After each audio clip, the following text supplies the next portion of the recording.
सच्चे मालिक सत साहब की परिभाषा बता रहे हैं आपको। अब सत साहब क्यों कहना पड़ा? क्योंकि सच्चा मालिक हमारा वास्तविक जो हमारा धनी है, हमारा स्वामी है, जिसके हम बच्चे हैं, वो कबीर देव है। कबीर साहब, देव कहो साहब कहो, राम कहो अल्लाह कहो गॉड कहो, ये सभी भाषा भिन्न और उपमात्मक परमात्मा के नाम हैं। अब जैसे एक तहसीलदार साहब, फिर एसडीएम साहब, फिर डिप्टी कमिश्नर साहब, मंत्री साहब एक प्रांत में, और मुख्यमंत्री साहब, फिर प्रधानमंत्री साहब और राष्ट्रपति साहब, ये सभी साहब हैं। इसी प्रकार हमने प्रभु को समझना है, प्रभु की परिभाषा समझनी है।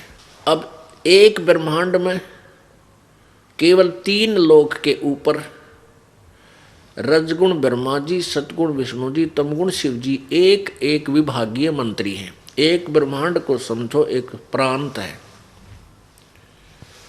और हम इसमें बंद हैं।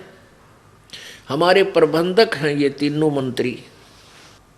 ये क्यों हमें यहां रोके हुए हैं? क्योंकि हमने एक गलती की थी सतलोक में। उस गलती के कारण हम आज तक दंड भोग रहे हैं। वो दंड तो ये उसका इतना बड़ा पैमाना हो गया, हमारे लिए इतना बड़ा दंड बन गया कि 84 लाख योनियां भी उसी कारण से आज हम भोग रहे हैं। क्योंकि हम अपने पिता को भूलकर उस सच्चे मालिक को, सच्चे साहब को, सत साहब को भूल गए। इस झूठे नकली साहब के ऊपर हम आकर्षित हो गए। कौन? किसके ऊपर? इस ब्रह्म ज्योति निरंजन के ऊपर। और इसके साथ हम यहाँ काल के इसके लोक में आ गए। इसको श्राप लगा हुआ है 1 लाख मनुष्य शरीरधारी प्राणियों का के शरीर से जो सूक्ष्म शरीर निकलता है, उस सूक्ष्म शरीर को तपतशिला पर भूनता है। एक तपतशिला है, अपने आप प्रज्वलित रहती है वो, जैसे तवा होता है, तई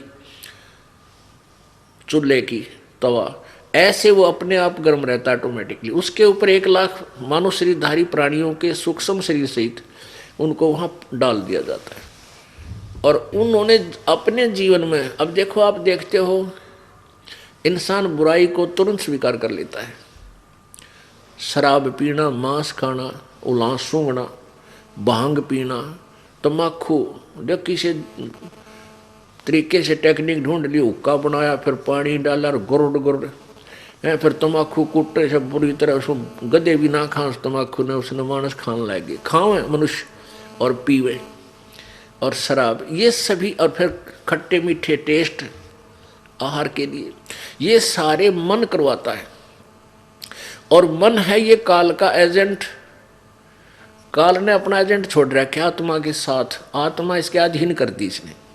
अब ये सारे उल्टे काम में राजी रहेगा, नाचने गाने भुंडे कुक्रम करना, और आत्मा को ये पसंद नहीं, लेकिन ये इसका विवश होगी, इसने इसको अंधा कर दिया, अज्ञानी बना लिया अपने जैसा, जिस कारण से ये ऐसे टेस्ट करवाता है, शराब तम्बाकू मांस खिलाता है।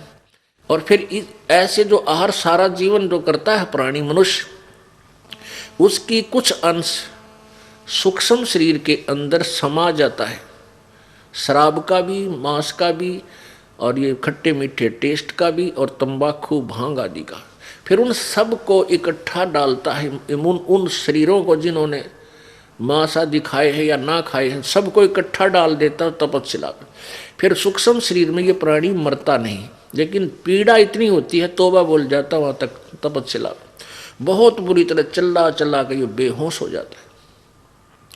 और फिर इतना गर्म किया जाता है, उसके मनुष्य सूक्ष्म शरीर के अंदर से वो गंध निकालता है जो आजीवन उसने ग्रहण किया है।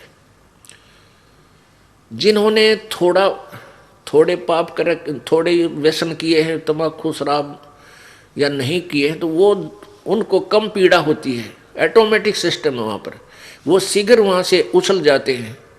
और जिनके अंदर ज़्यादा माल है उनको बहुत देर तक तड़पाता है, बहुत बिल्कुल फाइनल करता है, वहाँ उस गंध ने निकालता है।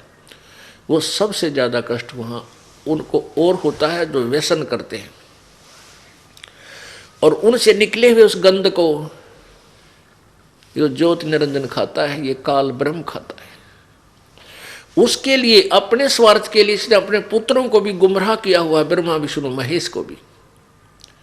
इनको भी नहीं मालूम तुम्हारा पिता कौन है, निराकार है साकार है, इनको भी धोखा दे रखा है। ये सत्कर्म मान लेना।